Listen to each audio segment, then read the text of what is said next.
Open your Bible this morning to Titus chapter 2. Titus, the second chapter. As always, it is a pleasure to see each and every one with us this morning. A number of visitors with us today, and we are so very glad that you are here. This morning, I want to preach on a topic that is near and dear to the heart of every child of God. God's amazing grace. Before we dive into our lesson this morning, I'm going to ask a rather simple question.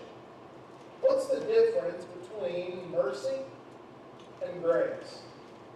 You hear those words a lot in religious circles, in a religious context. What do they mean?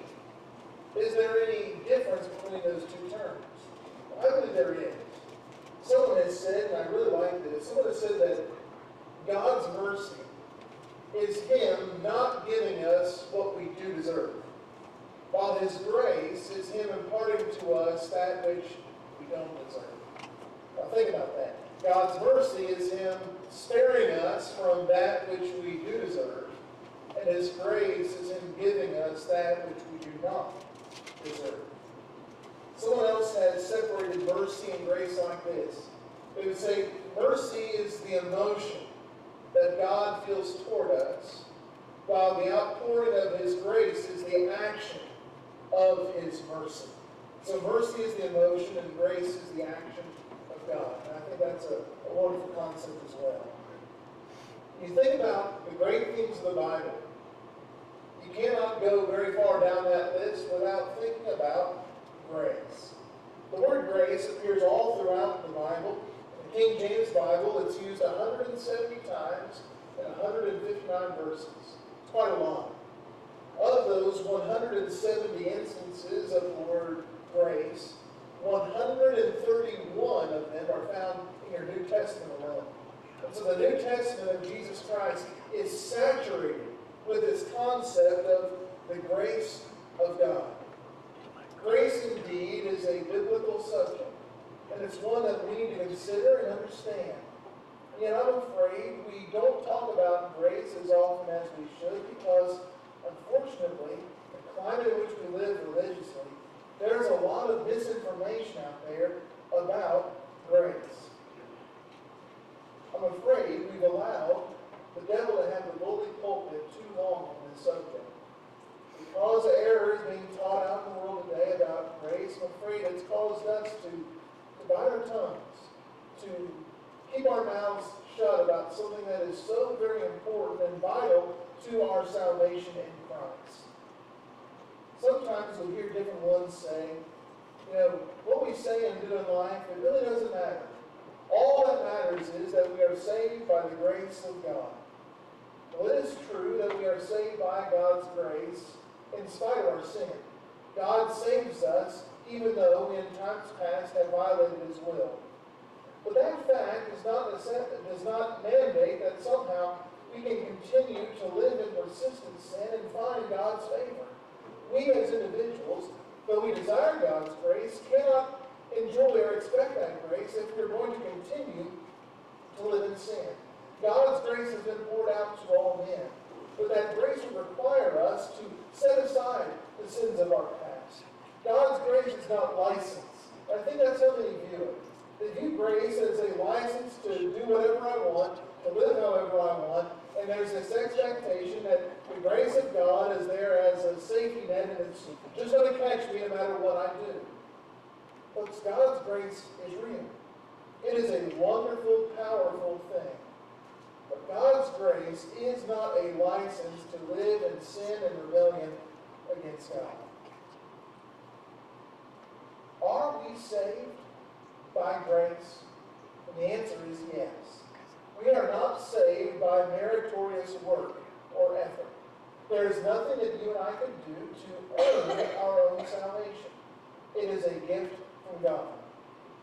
But having said that, while it is true, grace is a gift, there are also things that God will require of us in order to enjoy the benefits of that grace that He provides. And so, are we saved by grace? Well, the answer to that is yes and no. Are we saved by grace in general? Yes. But are we saved by grace alone with nothing else involved? The answer to that question would be no. Look with me at Titus chapter 2 and verse 11. Titus chapter 2 and verse 11. The text says this: For the grace of God that bringeth salvation hath appeared unto all men. I want you to focus your mind on that verse for just a moment and ask yourself this question. From what this verse says, can it be true that we're saved by grace alone? You know, when you think about it, and when you harmonize what this verse says with other passages of Scripture, it becomes plainly obvious that one is saved by grace, but not by grace alone. You see, this verse teaches that God's grace has appeared to all men. Now, follow the bouncing ball with me for just a moment. If God's grace has appeared to all men, and it has, Titus 2:11, and grace alone is what saves, as some contend, then what would be the conclusion of that syllogism? If God's grace has appeared to all, the Bible says that, and yet we understand, some would say that God's grace alone is all that is necessary for salvation, that's what men say, then we would have to contend then that all men would be saved. And yet we know from the Scripture that that is not true. Do you remember what Jesus said in Matthew 7, 13 and 14? Jesus talked about a wide gate that leads to destruction and a narrow way that leads to life. Do you remember what Jesus said about that narrow way? He said, few there be that find it.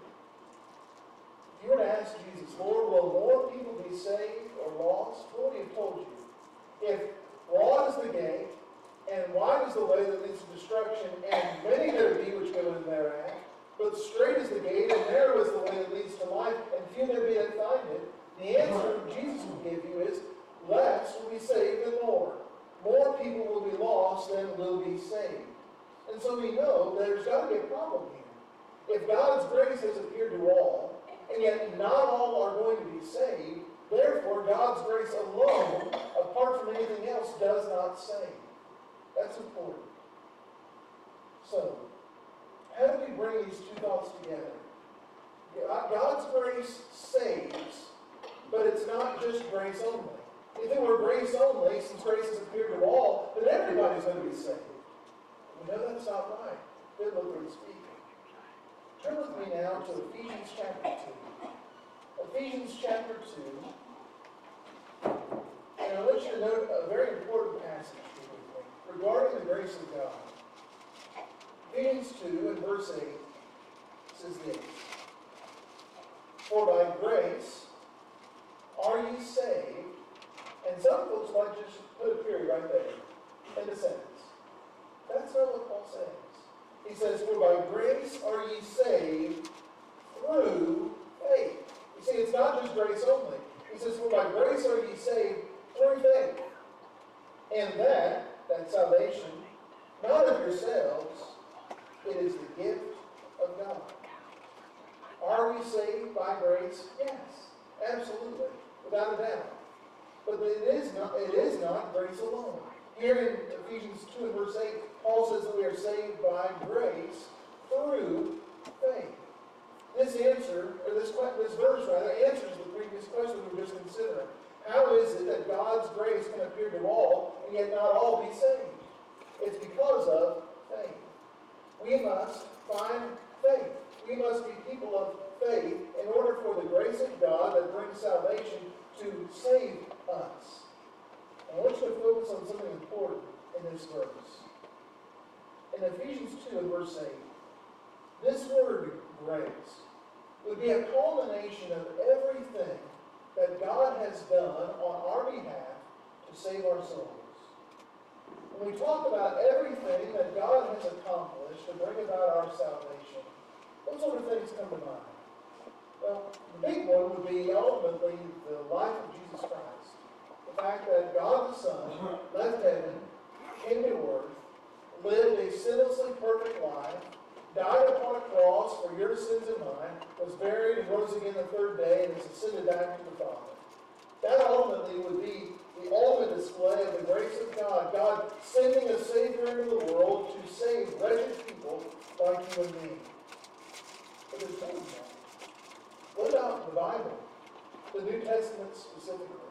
Is not the Word of God a form of grace? You know, without God's Word, what would we know about Christ? Without God's Word, what would we know to do in our worship? How would we know to please God in any aspect of our lives? The Word of God is not a burden. And yet many people look at it that way. They look at Bible study as being dry, tedious, boring, something that's not worthwhile. And yet when we truly understand what God is providing us in His Word, it ought to be viewed as a grace from God. It is a gift from God that you and I can study and become closer with Him through our study and knowledge and application of His Word. So, here Paul says, we are saved by grace. That would be everything that God did on our behalf. You and I, if we see heaven short, it will not be because we earned our way there. And we must understand, we're going to talk about that more tonight in our evening sermon this evening, so I invite you to come back. We're going to fill out that thought more fully tonight. You and I will not be saved based upon our own meritorious work. Our entrance into heaven will be by the grace of God. But having said that, Ephesians 2 verse 8 says that we are saved by grace through faith. I must respond to the grace of God. God has extended a gift to me. There has been a gift extended to you. And we must respond to that gracious gift in faith. Now, how do we know whether or not a person has faith? I don't know. I guess we could just ask people, do you have faith? And they could claim it, but, you know, talk is cheap. Jesus said in Matthew 7:21, not everyone that said unto me, Lord, Lord, shall inherit the kingdom of heaven, but he that doeth the will of my Father which is in heaven. James 2 and verse 26, for as with the body without the Spirit is dead, so faith without works is dead also. Anyone can claim to have faith, but the proof is in the pudding. The proof of our faith is seen in what we do. And so how do I express this intangible thing called faith? Well, we express our faith through obedience. I do what God tells me to do. If I have trust in God, when I read His commandments, I will obey. That's all part of faith. I must have faith in God in order to respond to His grace. Now wait a minute. Someone might say, you're telling me that I have to respond to God's grace. Yes, that's true. It's called faith. Ephesians 2 verse 8. Well, if I have to respond to God's grace, then does that mean that I've earned my salvation? The answer to that is no. There's a tried and true illustration. I'll use it this morning. If I were to open up my wallet, and this is all it's going to be is an illustration. This isn't happening. But if I opened up my wallet and found a $20 bill, and I set it here on the corner of the pulpit, and I invited you to come and to take it, the act of you standing up, walking down an aisle, walking down, coming up here, putting your hand out and taking hold of that money, all that action that you did you earn that money? No, it was a gift. I gave it to you. You did nothing to earn it, and yet there were things that you had to do in response to my offer of grace in order to enjoy the benefit that I'm providing. The same thing is true of salvation. There are things we must do in order to respond to the grace of God. But what we do in response to God's grace, that in no way is a form of meriting or earning our salvation. We are saved by grace through faith, and that faith must act. It must react. So what I want to do for the rest of our time this morning is to look at a number of Old Testament examples of occasions when grace was extended to men, and notice how every time when grace was extended, men had to respond in faith and obedience. That's going to be the thrust of our study this morning. And so open your Bible with me to Genesis chapter 6. We were in Genesis chapter 6 last week. There's a lot of material here, so we'll look at it again. Look at Genesis chapter 6 with me. And we're going to start in verse number 2. Genesis 6 and verse 2 says that the sons of God saw the daughters of men that they were fair, and that they took them wives of all they chose. The godly descendants of Seth began to intermingle with the ungodly descendants of Cain. They foolishly intermarried with them. And as a result of this intermingling, as is most often the case, the godly line of Seth ended, and wickedness began to prevail in the world. And so look at Genesis 6 and verse 5. The Bible says this, "And God saw that the wickedness of man was great in the earth, and that every imagination and the thought of his heart was only evil continually." We turn on our nightly news and we say, boy, our world's messed up. There was never a time like this time. Our world is a wicked place, but I don't believe it begins to compare with the world in which Noah lived. And in the midst of all of this sin, all of this darkness, look at Genesis 6 and verse 8. In spite of all this sin, there's a ray of hope. Genesis 6 and verse 8 says, "But Noah found grace in the eyes of the Lord." There are perhaps no sweeter words in all the Old Testament than that. While sin prevailed, Noah found grace in the eyes of the Lord. All right? What did this grace do for Noah? What happened after Noah found this grace? Well, beginning in verse 14, God tells Noah that a flood is coming. And that Noah, if he and his family would desire to be saved, that they must build an ark for the saving of their house. They must build it with the material that God prescribed, in the dimensions that God prescribed. And if they would do that, if they would follow the direction of God, they would be saved. So, when Noah received this grace from God, Genesis 6 and verse number 12, verse number 8 rather, what happened? God gave instruction to Noah. That was the grace of God being extended to him. And what did Noah have to do with that grace? Keep reading with me down toward the end of the chapter. Verse 22 says, "Thus did Noah, according to all that God commanded him, so did he." God's grace was extended to Noah. Noah, a flood is coming. Build a boat in preparation for it. And what did Noah do in response to that offer of grace that God made available to him? Noah did exactly what God told him to do. Now, wait a minute. Back in verse 8, we were told that Noah found grace. If Noah did anything, he was earning his salvation, right? No way. When Noah and his family was saved, after the flood waters receded and they exited off of the ark, when it was all said and done, do you think Noah and his wife and his 3 sons and their 2 wives, do you think they all patted themselves on the back for what marvelous thing they did in saving themselves from the flood? No, absolutely not. Rather, they glorified God. They glorified God in what had happened. Look at Genesis chapter 8 and verse 20. Genesis chapter 8 and verse 20. Here's Noah. What did he do as soon as he and his family got off of the ark? Genesis 8 and verse 20 says, "And Noah builded an altar unto the Lord, and took of every clean beast and of every fowl, and offered burnt offerings on the altar." When Noah found dry ground again, who did he give credit for his salvation? He gave all the glory to God. It was by God's grace that Noah was saved. And yet the fact that God's grace saved Noah, that did not get Noah off the hook from having to build the ark.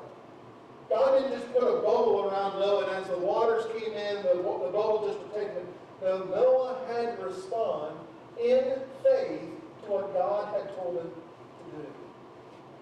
Hebrews chapter 11 is the Hall of Fame of faith.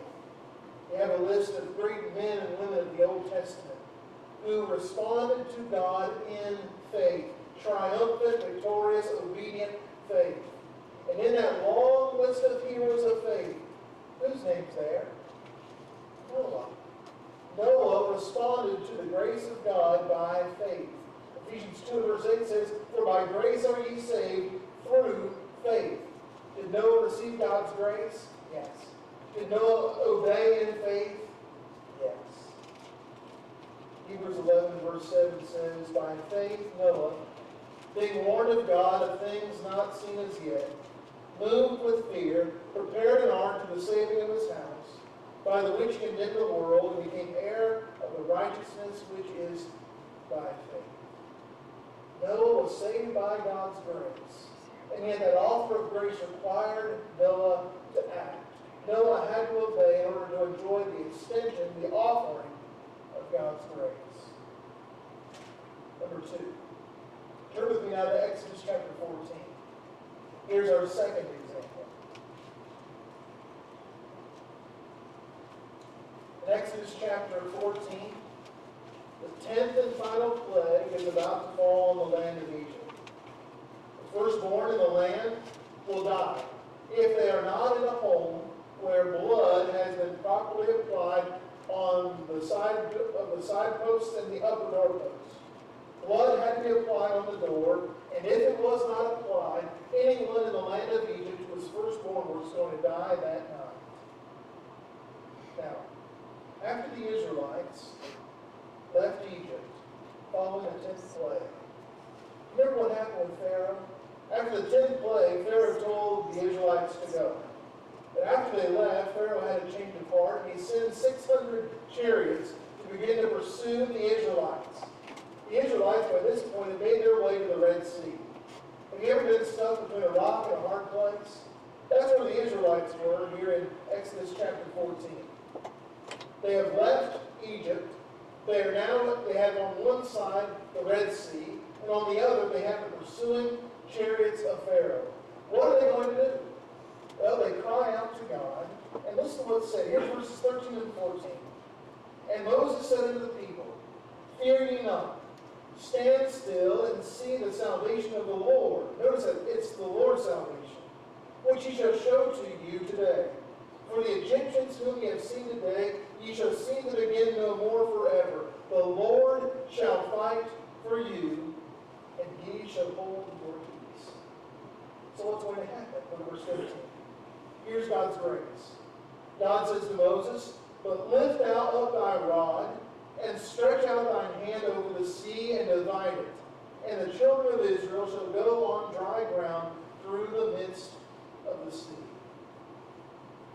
Children of Israel, from a worldly vantage point, were trapped. Destruction was certain from a worldly point of view. And yet God, in his grace, provided them a way of escape. God, in his grace, would do for the Israelites what they could not do for themselves. He would open up the Red Sea and provide for them a path through which to travel and find salvation. They could not have done that on their own. There was no time to build boats and rafts and pontoons to ferry everyone across the water. Rather, God was going to have to intervene and open up the water and give them a path through. And that's what God did in his grace. So, put yourself in the shoes of an Israelite. The Red Sea's in front of you. The pursuing Egyptians are behind you. The walls of water have been opened up, and there is a dry path to safety. What would you do? God has provided, through his grace, a means of salvation for you. How are you going to respond to that? Ephesians 2 and verse 8 says that we are saved by grace through faith. God's grace opened the waters. Man's faith caused them to do what? To walk. Their faith had to lead them to walk through the waters. Now, when the children of Israel marched through those walls of water, and they came to the other side, and as the Egyptians followed after them, the walls were lowered, the water fell upon them, and they died. To whom did the Israelites give the credit? For all their walking, it would have been some distance that they had to travel. For all their walking, who got the credit? Look at Exodus chapter 15 and verses 1 and 2. Here's what's called the Song of Moses. And listen to who got the glory and the praise for this salvation. Exodus 15, 1 and 2 says, Then sang Moses and the children of Israel this song unto the Lord, and spake, saying, I will sing unto the Lord, for he hath triumphed gloriously. The horse and his rider hath he thrown into the sea. The Lord is my strength and song, and He has become my salvation. He is my God. As the children of Israel stood on the other side of the Red Sea, did they pat themselves on the back for the fact that they had worked out their salvation? It wasn't about them.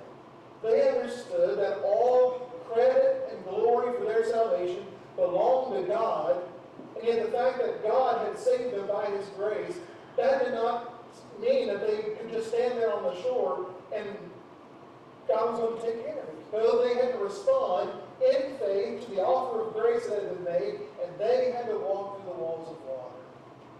For by grace are ye saved through faith. Grace opened the water, faith did the walk. One more example. Turn with me to Numbers chapter 21. Numbers chapter 21. Numbers chapter 21, we have one of the most bizarre episodes in all of the Old Testament. It's a very unusual thing that's going on here. In Numbers 21, we're coming to the end of the 40 years of wilderness wanderings. After nearly 40 years of being fed with manna and quail, the Israelites began to murmur about God's provision. Look at verse 5. They say in Numbers 21 and verse 5, our soul loatheth this like bread. Have you ever been so tired of something that you say, I can't eat another bite of it? That's where they are. They've been eating God's manna and God's quail for so long. They said, we hate this stuff. We've been eating it so long, it's coming out of our noses. We don't want any more of it. Well, Moses hears this murmuring. More importantly, so does God. All throughout the Old Testament, especially in his dealings with the Israelites in the wilderness, how did God feel about their murmuring? God never took it well. Well, here's Numbers 21 and verse 6. Because the people had the audacity to murmur at the care and provision of God, here's what happened. And the Lord sent fiery serpents among the people, and they bit the people, and much people of Israel died. Can you imagine that? God was so angry that He sent these poisonous snakes among the people. They began to bite them, and they were dying. In verse 7, the people see the error of their ways. The Bible says, therefore, the people came to Moses and said, we have sinned, for we have spoken against the Lord and against thee. Pray unto the Lord that He take away the serpents from us. And Moses prayed for the people. In verse 8, God tells Moses, beginning, He tells Moses to take a pole, and on that pole He's to suspend in the air a serpent made of brass. He's going to create this image. He's going to suspend it up in the air on the pole. And the end of verse 8 says, it shall come to pass that everyone that is bitten, when you look upon it, shall live. I've never been bit by a snake, knock on wood. I'm not in any hurry to be bit by a snake, especially one that's poisonous where I might die. I don't want to experience that.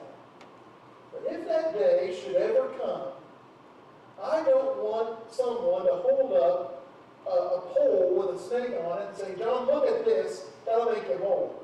I'm going to die if you try that. Why did it work on this occasion? Because God said to do it. You know, when a person receives a snake bite today, we take them to the hospital. What do doctors do? They give them an antivenom, right? They don't hold up a snake on a pole and say, look at this. That's what's happening here. Now, put yourself in the shoes of the person who's just been bit by one of these snakes. My sin has caused this problem. I've been bitten because of my rebellion. And now I'm suffering the consequences and will die because of what's happened. God in His grace has provided a means of salvation. If I will look upon this snake suspended on a pole, I'll be saved. Why a snake on a pole? I don't know, other than it became a type for Christ. Just as those in the wilderness had to look upon the snake that was lifted up in order to be saved, Jesus would say, and if I be lifted up from the earth, will draw all men unto me. There's a salvation there in Christ. Those men, those women, who were bit by the snakes, God's grace was extended to them. You know what they had to do in response? They had to look at the serpent on the pole. Say, what does a serpent on the pole have to do with making someone whole? Nothing. Apart from God said, do it, I'll make you whole. This will save your life if you'll do what I told you to do. That's how it works, folks, in salvation.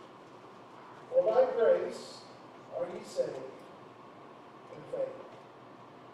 God's grace provides the salvation that we need. And yet, if you and I are going to be saved by God's amazing grace, we must respond in faith. And that faith includes obedience.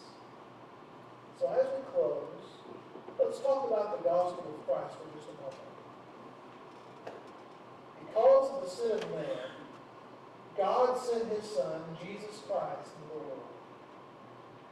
Because of our sin, that perfect one had to die upon a cross. He was crucified. His body was torn apart because of your sin and mine. But it is through His death, it is through His burial, and it is through His resurrection that you and I, who should have no hope, now have hope. We have the mercy of God. We who have sinned deserve death. That's what we deserve. And yet God in His grace has offered to us that which we do not deserve, and that's salvation. And it is through Jesus Christ. Ephesians 2 and verse 8 says, for by grace are ye saved through faith. God's grace sent the sacrifice. God's grace sent His Son into the world to pay the price for your sins and for mine. And yet, you must respond to that sacrifice in faith. I must do what Jesus told me to do. I must believe what Jesus told me to believe. And if I will do that, I can have the salvation of my soul. What did Jesus tell us to do? Jesus would tell us that we must believe in Him. Jesus would say, except you believe that I am He, ye shall die in your sins. We must understand who He is. He is the Son of God. He is the Messiah. He is the Savior of the world. And if you don't understand that, there will be no salvation for you. You must understand that. You must know that. You must come to faith in Jesus Christ. But Jesus would also say that you must repent of your sins. Luke 13 and verse 3, I tell you nay, but except you repent, ye shall all likewise perish. Jesus does not save men in their sins, He saves them from their sins. Do you see the difference there? We must come out of our sins in repentance if we're to be saved. And then, number 3, Jesus would say, he that believes and is baptized shall be saved.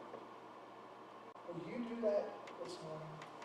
There's one here this morning who's never put Christ on in baptism.